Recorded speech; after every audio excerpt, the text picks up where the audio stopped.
Okay, imagine this for a second. A world where your search for the ideal partner goes way beyond, or like way beyond. What if the best relationship, the most fulfilling one you could possibly have, wasn't with, well, another human? Sounds like pure sci-fi, right? Yeah. Straight out of a movie. Exactly. But today, we are doing a deep dive into an article that asks that exact question, and it's bold. I mean, really bold. The title is, Why Men Should Marry Space Alien Women Instead of Human Women. Wow. Okay, that's definitely a title that makes you stop and reread it. Right, it forces a double take. So this deep dive isn't just about, some fun fantasy future. It's framed as a reassessment, almost a philosophical shakeup of how we think about relationships. This piece, it's from URBTnews.com, just published this morning, August 26, 2025. Again, the title, Why Men Should Marry Space Alien Women, a shocking new perspective. And the author is Joseph J. Collins. URBT News. Okay, got it. Now, before anyone, starts firing up their interstellar dating profile, let's be super clear about what we're doing here. Our mission, and the article says this directly in its FAQ section, which is helpful. Good that they included that. Yeah. It's not about literally advocating for interspecies marriage. The goal, like the articles, is to treat this as a thought experiment, a big one. It's designed to really challenge our sort of ingrained ideas, the traditional stuff about relationships, and push us to think, well, much more broadly about compatibility, about connection. What could it really mean? Right. So, okay, let's unpack this. It sounds pretty wild, I get it. But the article does promise some, and I quote, surprisingly compelling reasons. Well, what's fascinating right off the bat is how a concept like this just immediately forces you to question your own assumptions about love, about partnership, about yourself, really. Totally. It's a clever way, almost a philosophical tool, to kind of stretch the boundaries of what we normally consider when we think about companionship. You have to suspend disbelief, maybe, but it could give us some insight into us, into humans. Exactly. And the main argument, yeah, it seems outlandish, but Collins seems to be getting at something deeper under that sci-fi surface. The article suggests that a growing number of men are, and this is its phrase, reconsidering their romantic options. And it's not just fantasy talk. It stresses this isn't about science fiction fantasies. It's about a reassessment of societal norms and expectations. So it's using the alien idea as a lever, almost. Seems like it. A direct challenge to how we usually think about finding a partner. It's a smart rhetorical move, isn't it? Using alien partners gives this sort of neutral ground to critique human relationships without pointing fingers directly. Yeah, interesting point. And the core argument, like Collins puts it, it hangs on the potential for enhanced compatibility and a richer life experience. These hypothetical aliens aren't replacements, but they're positioned as conceptual superior alternatives in some ways. Superior alternatives, wow. But the goal isn't to ditch human relationships. It's more about opening up new ways to think about what we could be looking for. If you look at the bigger picture, it's trying to push us past old norms, explore wider possibilities for companionship. It's redefining love beyond just, beyond just Earth. That really does make you stop and think, doesn't it, about your own life? Yeah. Like, how often do we just stick to the script, follow the norms, the expectations we inherited, just because, well, that's how it's done? Without even thinking about it sometimes. Right. And this article, even though it's kind of out there, it makes you wonder, could that sticking to the script be limiting your own search for the right partner? Even if that partner is, definitely human. It's like using a telescope to look back at ourselves. Yeah, exactly. Shining a light on our blind spots by looking at the stars. Okay, so here's where this deep dive gets really interesting. Okay. Because the article clarifies it's not mainly about what these alien partners might look like, though it does admit, quote, that can be a factor. Less slightly. Right. But it pivots to something, I think, much deeper. It's about the potential for completely different perspectives, values, ways of communicating. Less about appearance, much more about how they might, think and feel and interact fundamentally differently. And that's the key distinction, isn't it? Yeah. That gets to the heart of what Collins is trying to explore. He points out something we all know. Earthly relationships often falter due to incompatibility. Oh, yeah. All the time. We see it constantly. Different goals, communication clashes, values that just don't line up. So the article suggests these hypothetical alien partners could offer a fresh perspective, resolving common relationship conflicts through vastly different cultural and biological backgrounds. Imagine, just for fun, a species that evolved with, say, telepathy, where lying emotionally just isn't possible. Whoa. Or maybe a culture where ego, as we know it, just isn't a thing. It's all about the group, mutual support. That's not just learning a new language. It's encountering a whole different way of relating that could sidestep so many of our typical human struggles. Like defensiveness or things left unsaid. Exactly.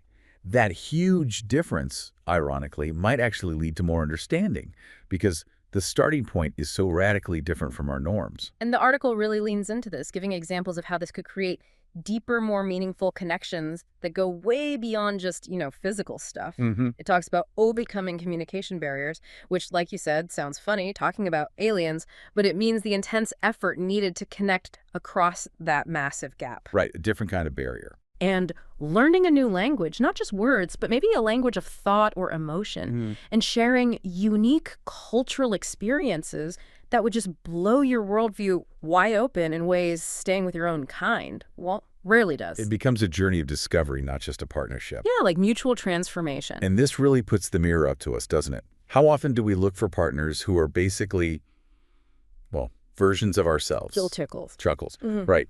Someone who confirms what we already think, understands our jokes, fits into our neat little box of ideal partner. This article, using this wild premise, it challenges that comfort zone. It asks us to consider the richness, the growth that could come from profound difference. It sparks curiosity about the other, whether they're from Jupiter or just, a different background down the street. Right. And that curiosity, that effort to bridge difference, can actually make a bond stronger, finding connection in contrast, not just sameness. Okay. Moving into the third part. The article gets really direct about challenging societal norms. It wants a much more open-minded approach to relationships. It says very clearly, this isn't about abandoning human relationships. It's about expanding the definition of love and companionship. So not trading one for the other, but broadening the whole concept. Exactly. The point isn't booking a flight on the next Mars shuttle to find a spouse. It's about widening what love, what connection, what even shared purpose could genuinely be. Using the impossible to rethink the possible right here. Which leads to the question, what exactly are these limitations of traditional relationship models that the article is trying to get us to see? Good question. Maybe it's pointing to all those pressures we feel about age, background, job, family approval, gender roles, all that stuff that can really narrow down our choices. Yeah, the checklist society gives us. Right. Traditional models often come with this heavy baggage of expectations, the 2.5 kids, the house, the specific life path.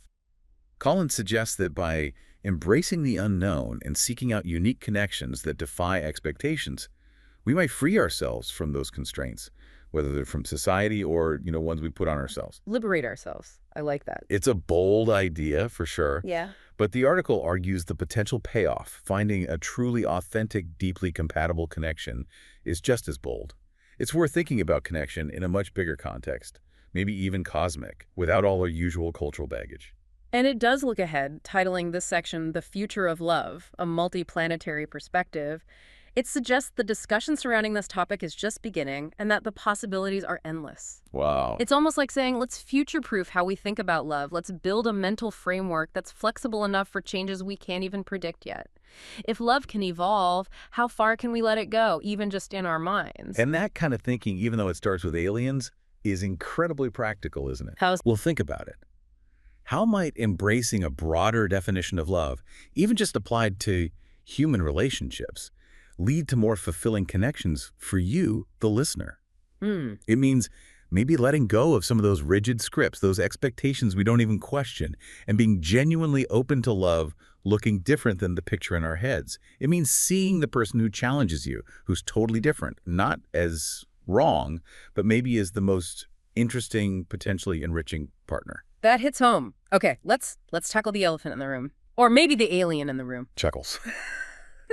Go on. As we've been talking, I bet some listeners are thinking, okay, is this guy Collins serious? Or isn't this just way too far-fetched, a bit silly? Completely understandable reaction. And you wouldn't be alone. What I found interesting and kind of reassuring is that the article actually anticipates this. It tackles the skepticism directly in that FAQ section we mentioned. It does, which shows good self-awareness. The FAQ clarifies, yeah, it's a provocative exploration, but the main goal is challenging norms and getting us thinking more broadly about compatibility and connection. Right. It says again, it's a thought experiment exploring social and philosophical concepts and admits it deliberately pushes boundaries to encourage unconventional thinking about our relationships and society.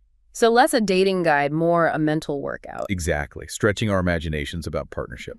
And critically, it doesn't just ignore the problems. I appreciated this. The article itself points out huge, obvious hurdles to this hypothetical alien marriage. It lists communication barriers, cultural differences, and potential biological incompatibility are significant challenges. Yeah, it's not painting some perfect utopia. No, it acknowledges the immense difficulties that kind of extreme difference would bring. It keeps it somewhat grounded, paradoxically. But what's really insightful there, I think, is that even though they're framed in this sci-fi way, those challenges, they're universal. They happen in any relationship with significant differences, even between humans. Explain that a bit more.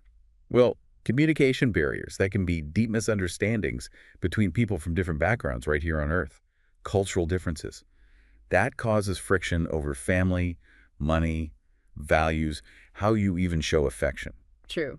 And, okay, biological incompatibility isn't usually about different species for us, but think about different energy levels, health challenges, basic lifestyle or intimacy needs. Those can be huge incompatibilities. So by blowing it up to an alien scale. Exactly. It magnifies these everyday relationship hurdles, the stuff we sometimes ignore or minimize, and forces us to see how significant they really are in our own lives. Okay. So we've journeyed through this pretty wild article by Joseph J. Collins. Let's try and land the ship. What does this all really mean for you listening right now? It's pretty clear it's not a literal how-to guide for finding an ET spouse. It's more like an amazing exercise in perception, asking us to maybe redefine connection itself. It's less about who you choose, maybe, and more about how and why you choose to connect. Precisely. And thought experiments like this, the ones that really push the boundaries of what we think is normal or possible in relationships, they're so valuable. Why valuable? Because they force us to look hard at our own biases, our assumptions, those invisible scripts that often dictate who we think we should be with. And when you do that, you can get fresh insights, sometimes really surprising ones, into your current human connections. Yeah, okay. You start looking at your partner, your friends, your family, even yourself, with maybe a bit more curiosity, more open-mindedness. Yeah. This kind of thinking can actually help us find new ways to be fulfilled, new depths of understanding right here, just by thinking differently about the possibilities that already exist around us. Makes sense. So here's the final thought to leave you with. If this whole article, this wild idea, prompts us to seriously consider the value that totally different perspectives and backgrounds could bring, even from another planet, Yeah. how could you apply that same open-mindedness, that same spirit of discovery to the diverse, actual humans already around you? What unexpected joys, what deeper connections, what richer understanding might that bring into your life right here, right now?